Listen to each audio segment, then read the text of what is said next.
What's up, people? Today we focus on a manager under fire, a man facing the rising tide of high-profile pressure, a product of the Eredivisie steeped in Dutch football, a man who splits fan opinions of one of the biggest clubs in the world. Of course, it's Erik Ten Hag in the spotlight of the week.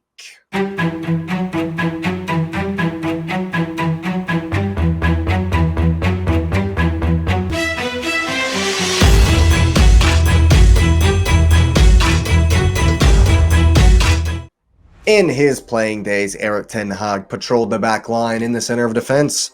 His start came for FC Twente in 1989, the first of 3 spells there in his career. This one was short, and he would move on to De Graafschap, pardon the horrible pronunciation, the next season, where he would help the team win the title and promoted from the second division. It was back to Twente for 2 years after this, in which he racked up 45 appearances. The next 2 seasons would be spent at RKC Waalwijk, then FC Utrecht, respectively, where he would play most of the season for both of the clubs.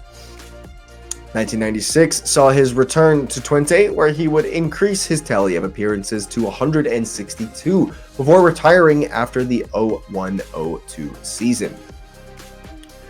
Ten Hag would begin his coaching adventure not long after with the youth teams at FC Twente in 2003.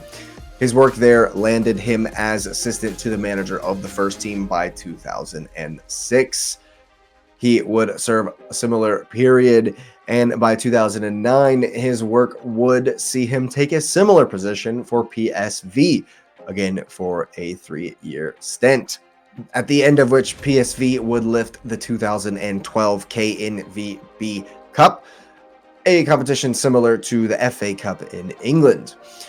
This would then signal the time for Mr. Ten Hag to take on his very first managerial role. Mark Overmars, former Arsenal man, would bring Ten Hag to the Go Ahead Eagles, a team in the second division at the time who hadn't seen the top flight in 17 years. His very first season there would prove successful, and he would lead them on a glorious return to the height of Dutch football. Bavarian giants Bayern would then come calling and ask him to take charge of their second team in the second division of German football. It was there that he would meet Pep Guardiola, then manager of the first team, and he still cites Pep as one of his major influences along his coaching journey.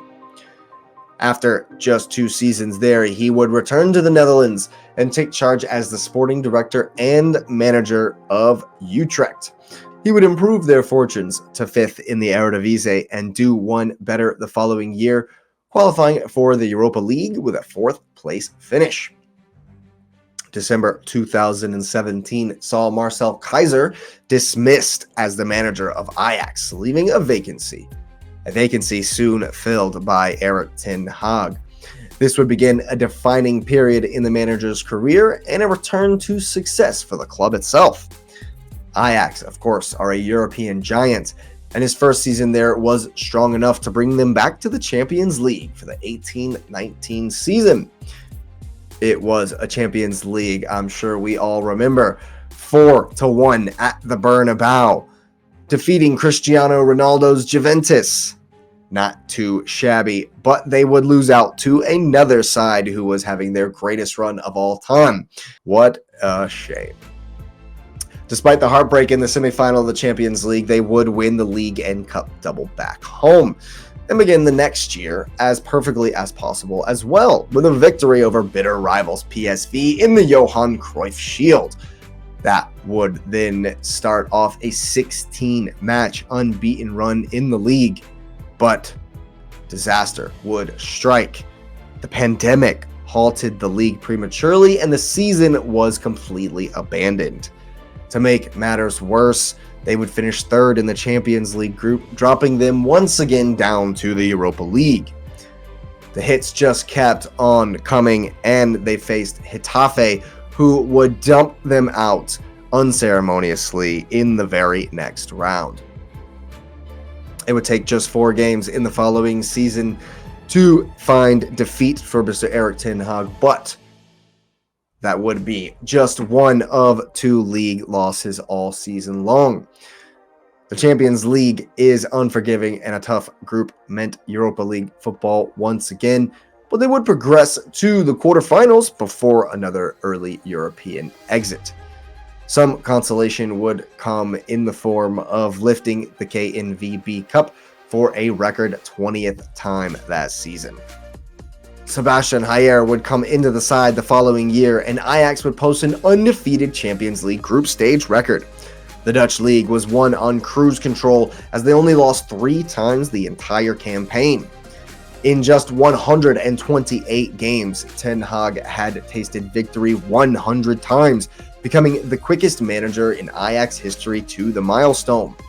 Soul-crushing losses to Benfica in Champions League and PSV in the Dutch Cup final saw a glittering spell at the club finish in somewhat disappointing fashion. But 3 league victories and 2 cups in his time there ain't too bad. It was certainly good enough to attract the attention of a certain giant in Manchester. We come to Mr. Ten Hag's time as a Red Devil.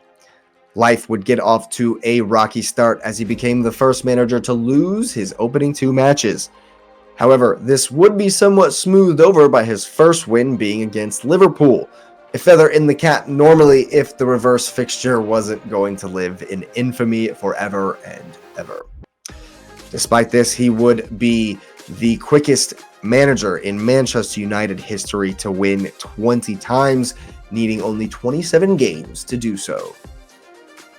As we've seen in his time, he struggled with the high-profile nature of the job. There have been many hurdles and obstacles along the way, not least of all the nasty Ronaldo business, which I think he handled quite decisively. Ten Hag has definitely shown he's strong-willed and willing to back himself to the hilt. Injuries and petulance aside, he would lead them to a 3rd-place finish, a Carabao Cup trophy, and an FA Cup final.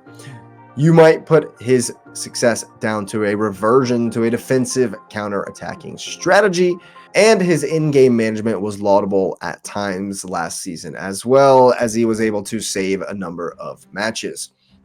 But was he actually supposed to bring Ajax football to Man U? If so, this group of players have struggled to get the message. And now this season has started poorly, both performances and results. Media attention and off-the-field saga abounds as pressure mounts, and he doesn't seem to help himself when in front of the camera. But maybe he's simply frustrated with it all at this point. An open admission that these players cannot replicate his Dutch success leaves Man United fans shaking their heads and rival fans munching their popcorn, wondering just what might happen next. Well, let me know what you think about Ten Hag in the comments below. Is he safe? Will he make it to Christmas? Who knows? Thanks for being here, people. Thanks for listening. Get the likes up on the video. Subscribe if you are new. We are on our way to 200 subscribers. Have a good evening. And, of course, you will see me next time.